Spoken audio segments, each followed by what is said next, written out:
Hello, everybody. Welcome to episode 3 of the Daughter and Pops podcast. I'm here with Pops today. And moving forward, all of our podcasts will be posted by noon Pacific time. And yeah, let's just get right into it today. First off, we have the Washington Mystics, who are 1-0, versus the Connecticut Sun, who are 0-1. Which, by the way, the Connecticut Sun are the only team with the losing record today playing. So, obviously, Meesman had a good game, as well as Maisha Hines-Allen, 7-0 today. I don't like her because she's going to be over-owned just because of how she did last time. And for the Sun, I like Bria Holmes at 4-5. She got 23 minutes last game, and her plus-minus was +2.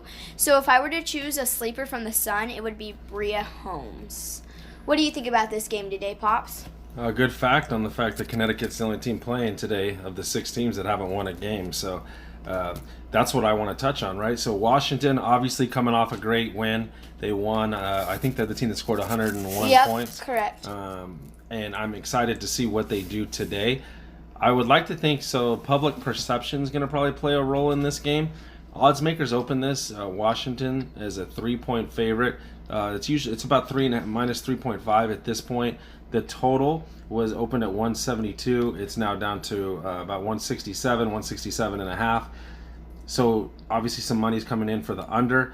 For the game, I'm actually kind of surprised that odds makers only have the Mystics as a 3.5 point favorite. I think that's kind of telling.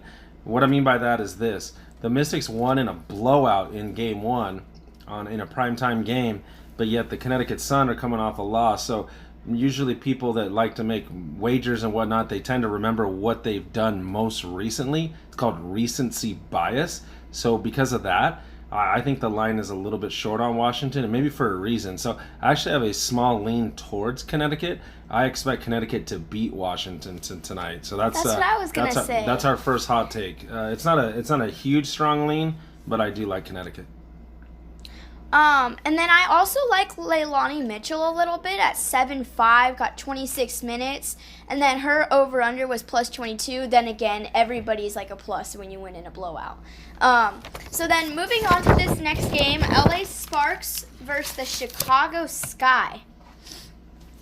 Pops, go ahead. You start this one. I think this. Let me get started with the lines.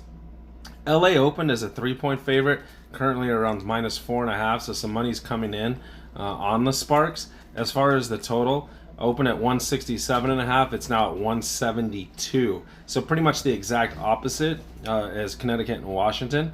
Now, going back to the game, for me, the same situation applies for LA as to me what the situation was for Washington, right? So 2 days ago, LA destroyed the Mercury, and now here they are as a relatively short favorite. I don't know what's going on. Maybe it's the beginning of the season, or I'm just happy that sports are back, but I really love the Sky here. Again, if you go back to our season preview, yes, I'm plugging it again. The Sky are my pick to come out of the East. I'm actually a little bit down on LA. I think that LA's, much like the Mystics earlier, LA's likely not to look as good tonight as they did the other night. And at the same time, for the Sky, I always like to take teams coming off like a buzzer-beating win. I don't think there's anything that solidifies team spirit more than winning at the buzzer. I think the Sky are going to do really well, and my favorite play today, I love the Sky. I think they beat the Sparks outright. I think they're the better team. I think they will show that today. And again, I expect a lower performance from LA, while I think Chicago builds momentum off their buzzer-beating win. I love the Sky. I can't wait for this game. Really? Well, with the Sparks, I feel like Chelsea Gray at 8,600 is an interesting pick because usually she's up in like the high 9,000s, low 10s. So I feel like if I were doing DraftKings, I would pick her.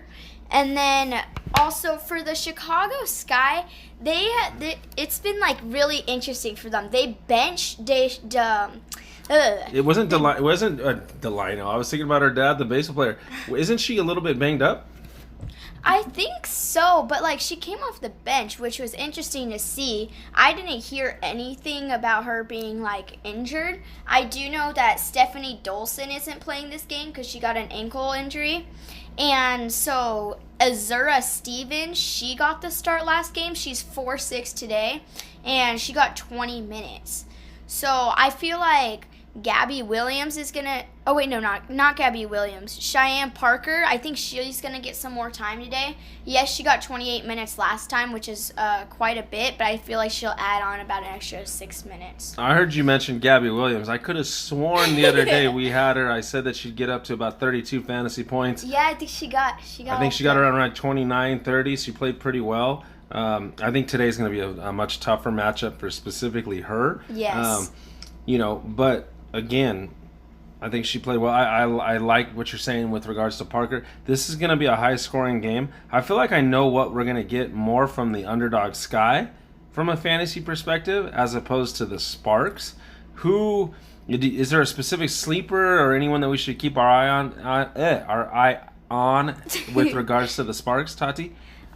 In regards to the Sparks, I liked Brittany Sykes yesterday. I feel like she played pretty well. She got 19 minutes, and her plus minus was plus 16, which is the third highest on the team. For the people listening in, can you explain what plus minus is, Tati? Yeah, so plus minus is what a plus minus is like how they're basically rating how they played while they were in the game. So the plus is good, meaning like the team was better when they were out there, and then the minus means that when they were out there, they hurt the team.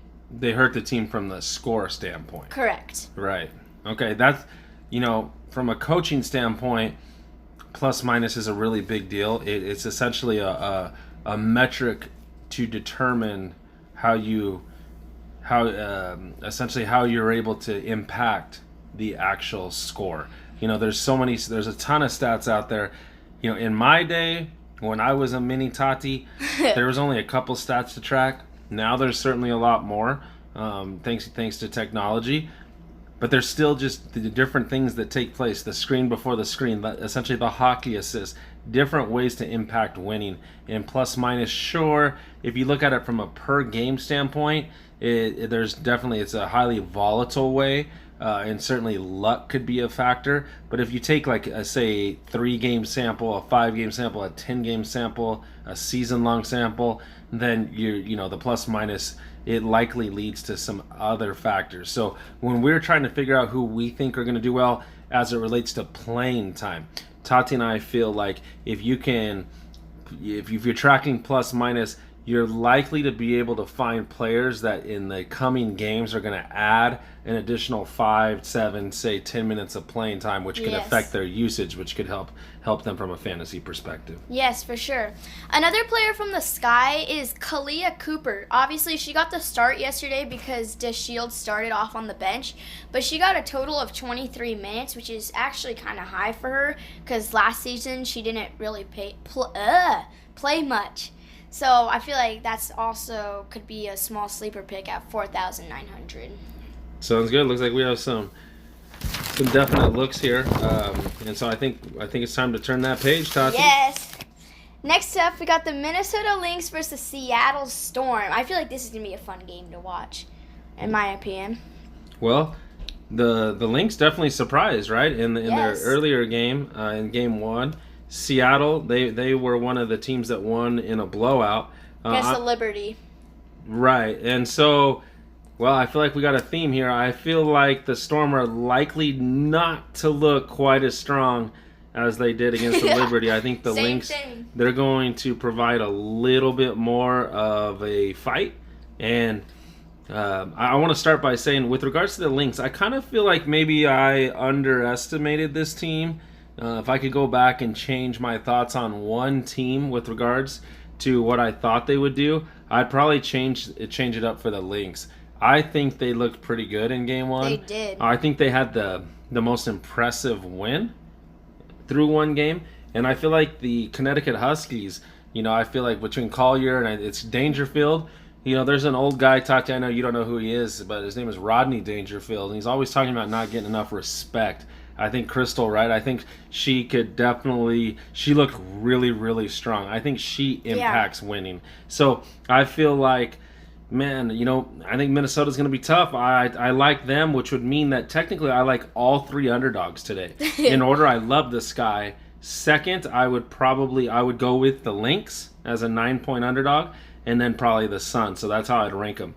Going back to the line, the Seattle Storm opened as a 5.5-point favorite, currently at -9. So there's no bigger price odds fluctuation in favor of any team more than the Storm. So for that reason, I actually like the Lynx. Also, I'm a big prescriber in the -5.5 number. I don't want to go into too much details because I know you guys are here to listen to Tati. But anytime a team opens up as a -5.5 favorite, I tend to look towards the other team. Teams that are favored opening as -5.5, I actually call them a public disaster. And so I think Seattle fits that here. I love the Lynx here +9. So that's my takes. I'm passing it to Tati, and I want to wish you guys all the very best tonight, and thank you for supporting this podcast. Yes. So Shanice Johnson for the Minnesota Lynx came out surprising everybody as one of the starting point guards. She's 5,500 today, and she played 21 minutes the last time she played. So I feel like between her and Lexi Brown, they actually did a pretty good job bringing the ball down. They did better than I expected, at least. And with Crystal Dangerfield, I don't remember if it's Dangerfield or Dangerfield, but she played 21 minutes and then the plus-minus of +17, which is the highest on the team. In fact, she is 3,300 today, which I think is really low for her. Yeah, I mean, anytime you're approaching under 4,000, quite honestly, you're looking at players that are likely to maybe not even see the court. Exactly. So if you can find players like that, unless the price is really, really just flat out wrong, then they're likely to be definitely lower owned in addition to lower priced. And that's usually what it takes to take down those big slates that you've done before. Yes, I would take Dangerfield in a second. She'd be my first pick when picking my team. And then also another one is Karima Christmas Kelly. She was coming off of injury. She played 20 minutes. She looked pretty good in my opinion. She looked better than I expected. So then moving on to the Storm, I think that DraftKings made a mistake or something because Sue Bird is 4,600 but she only played 19 minutes last game. Then again, it was another blowout, so it's hard to base their plus minuses off of that. But I think that Sue Bird, she's gonna be overrated, and from the Storm, I like Jordan Canada. I know she came off of the bench because the Seattle Storm have a really strong starting lineup. And Jordan Canada, she played really well last season. She played really well in this game. She played 21 minutes, and her salary today is $7,900, so I would pick her. And another player from the Storm, Jewel Lloyd. She looked really fast, which I know I mentioned the last time too. And she played 23 minutes plus-minus plus 20, which is the highest on the team as well. And she is 7,200. So those are my two picks from the Storm, Jordan Canada and Jewel Lloyd. And from the Lynx, I would take Dangerfield and Christmas Kelly. That's great information. Thank you. I feel like you definitely were. That's what we love about Tati. She always is doing the work, whether it's on the court, whether it's off the court. She always tries to come prepared, and that's part of the point of this podcast. Is we want to give all this knowledge that Tati has. We want to share it with all of you, and we want to give her a little bit more of a platform to be able to showcase her actual talents. And so I want to say great job. And speaking of talents, how about Monique Billings? That was unbelievable the other day. But 30 points. I got to be honest with you guys. I told you guys I loved the Wings, and of course they lost by 10 to the Dream. I thought we were spot on with the Chicago Sky and the over there. But for full disclosure, I missed the boat on Dallas. But Monique Billings, I thought I said she'd get to 38 fantasy points. 38. Pretty sure she crossed the 50 mark. She's looking really good right now. She is. And I can't help but think that, man, she's off to a great start. I'm excited. She came out and surprised me. Obviously, didn't surprise Pops because he was already high on her. Every once in a while, we get some things right, So, but it's also important to mention the positive, also for full disclosure, bringing up the negative, and I think that's good. I'm excited to watch what she does in her next game. But other than that, I think that's about all I got. I'm interested to see how the weekday games go. Obviously, without any people in the stands, it's going to, I could say that in the 22 games, I feel like all 22 games, it's going to be kind of the same feeling all around, and I think that actually helps the rookies and the newer players more than the older players, because the older players, the veteran players, they're used to when the road trips. They're used to having fans in the stands. The rookies, they really don't know any different. Unless you played in a Power 5 conference, you tended to probably play with less than full capacity stadiums and arenas. So some interesting times upcoming. I also want to say that I appreciate the WNBA, the NBA that are in the bubble. Obviously, there's some stuff going on from Major League Baseball standpoint. Football. They obviously NFL's canceled the preseason. The MLB, the Marlins, all as we've gone to air on this podcast, looks like Marlins games has been suspended. It's some interesting prayers times. Up to them. Yeah, so I don't know what to say. I think it's important that people stay in that bubble, and I think us as people that love to watch sports, I think we can also learn from them. On how they're doing things, whether in good or especially in maybe less than positive situations. So other than that, that's what I got. I hope you guys all listen into this. I also hope you should support Tati and her sister Olivia tomorrow. Power Hands. Yeah, you want to talk about that real quick, Yes, Tati? I will. Tomorrow, Olivia and I are going live on Power Hands with Talkie Fit, and we're going to do a training. So I want all you guys to tune in at 12 o'clock Pacific time, 2 o'clock Central time.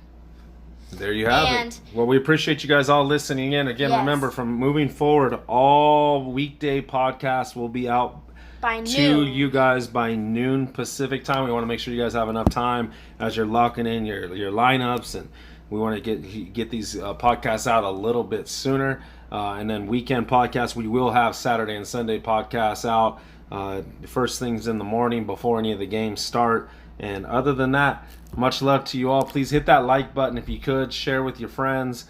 Give this a listen because Tati's putting in a lot of efforts. Yes, everybody, please stay safe out there. We hope to. We will see you for the next podcast, and that wraps up episode 3.